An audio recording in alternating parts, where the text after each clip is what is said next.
মাণ্ডাকাটা শংকৰাজান জাতীয় বিদ্যালয়ৰ বাৰ্ষিক ছাত্ৰ-ছাত্ৰী সমাৰোহ প্ৰাণৰ শিল্পী জুবিন গাৰ্গৰ শ্ৰদ্ধাঞ্জলি অনুষ্ঠান সম্পন্ন।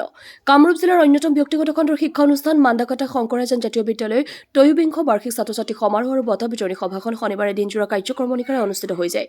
শংকৰাজান জাতীয় বিদ্যালয়ৰ সচিব ৰহিমউদ্দিন আহমেদে অৱগত কৰা মতে ছাত্ৰ-ছাত্ৰী সমাৰোহ আৰু বঁটা বিতৰণী অনুষ্ঠান কাৰ্যসূচী অনুসৰি পুৱা 8 বজাত বিদ্যালয়ৰ পতাকা উত্তোলন কৰে শংকৰাজান জাতীয় বিদ্যালয়ৰ শিক্ষা সঞ্চালক আব্দুল ৰকিবে।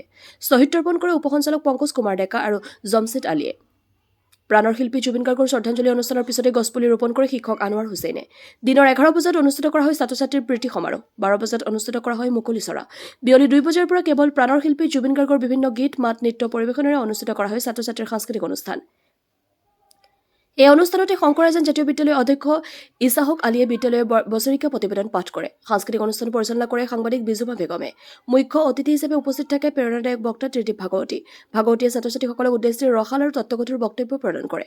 এই অনুষ্ঠানতে 2024-25 বৰ্ষৰ হাইস্কুল শিক্ষান্ত পৰীক্ষাত শংকৰাজান জাতীয় বিদ্যালয়ৰ পৰা শিক্ষাৰ্থীৰে উত্তীৰ্ণ 25গৰাকী ছাত্ৰ-ছাত্ৰীক গামোচা আৰু মানপত্ৰৰে সম্বৰ্ধনা জ্ঞাপন কৰা হয়। সাংস্কৃতিক অনুষ্ঠানত ছাত্ৰ-ছাত্ৰীসকলে গীত নৃত্য পৰিৱেশন কৰি আনন্দমুখৰ কৰি তোলে বিদ্যালয়ৰ বাকৰি। সন্ধিয়া সফলভাৱে সামৰণি পৰে শংকৰাজান জাতীয় বিদ্যালয়ৰ ছাত্ৰ-ছাত্ৰী সমাৰোহ। News desk AIN live. আগুৱাই নিয়াৰ কাৰণে ব্যৱস্থা গ্ৰহণ কৰিছিলোঁ। বিদ্যালয়বিলাকত এনে অনুষ্ঠানবিলাক ছাত্ৰ-ছাত্ৰীসকলৰ মহাবিদ্যালয় বিশ্ববিদ্যালয় সকলোতে এতিয়া তেওঁলোকৰ সাংস্কৃতিক অনুষ্ঠানসমূহ শৈক্ষিক অনুষ্ঠানসমূহ জুবিনদাৰ নামত উৎসৰ্গা কৰা হৈছে, তেওঁৰ নামত কৰা হৈছে। আৰু মাণ্ডাকাটাৰ শংকৰাজান জাতীয় বিদ্যালয়েও সেই ধাৰা অক্ষুণ্ণ ৰাখিছে। ছাত্ৰ ছাত্ৰীসকলে তেখেতৰ সৃষ্টিৰাজি তেখেতৰ আদৰ্শৰ কথা ইয়াত আলোচনা কৰিছে, পৰিৱেশন কৰিছে। মই ভাবো বৰ আশাব্যঞ্জক কথা এটা। আৰু এই বিদ্যালয়খনে এই অঞ্চলৰ বাবে যিখিনি কাম কৰি আছে এই কামখিনি বৰ আশাব্যঞ্জক কাম, বৰ ইতিবাচক কাম। আৰু তাৰ মাজতে শৈক্ষিক যাত্ৰাটোৰ মাজতে আমাৰ মাজৰ পৰা আঁতৰি যোৱা জুবিনদাক যিদৰে জীয়াই ৰখাৰ এটা প্ৰয়াস চলোৱা হৈছে, মই ভাবো এইটো আমাৰ বাবে অনুকৰণীয় কথা। আৰু মই এইটোৱে আশা কৰিম যে বিদ্যালয়খন আৰু বেছি শক্তিশালী, আৰু বেছি ইয়াৰ ভেটিটো মজবুত হওক, বিদ্যালয়খন আৰু বেছি ডাঙৰ হৈ গৈ থাকক। মাণ্ডাকাটা আমাৰ একেবাৰে গুৱাহাটীৰ পাৰ্শ্বৱৰ্তী এলেকা এটা। এই এলেকাটোত যথেষ্ট সম্ভাৱনা আছে, যথেষ্ট পৰ্যটনৰ সম্ভাৱনা আছে। আন বিভিন্ন দিশত মাণ্ডাকাটা আগবাঢ়ি যোৱাটো আমি আটায়ে বিচাৰো।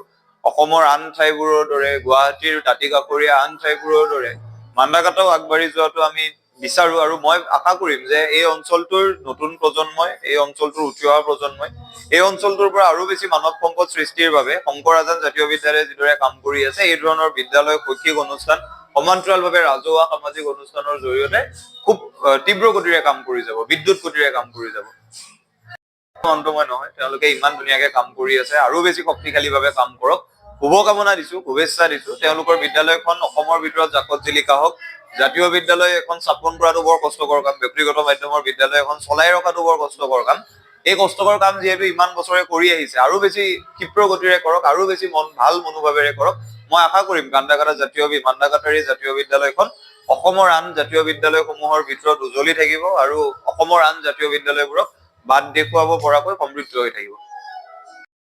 মই শংকৰাজান জাতীয় বিদ্যালয়ৰ সচিব হিচাপে মই আজি এইটোৱে ক'ম, আজি আমাৰ যিকোনো খবৰ আৰু বিজ্ঞাপনৰ বাবে যোগাযোগ কৰক 7896121996।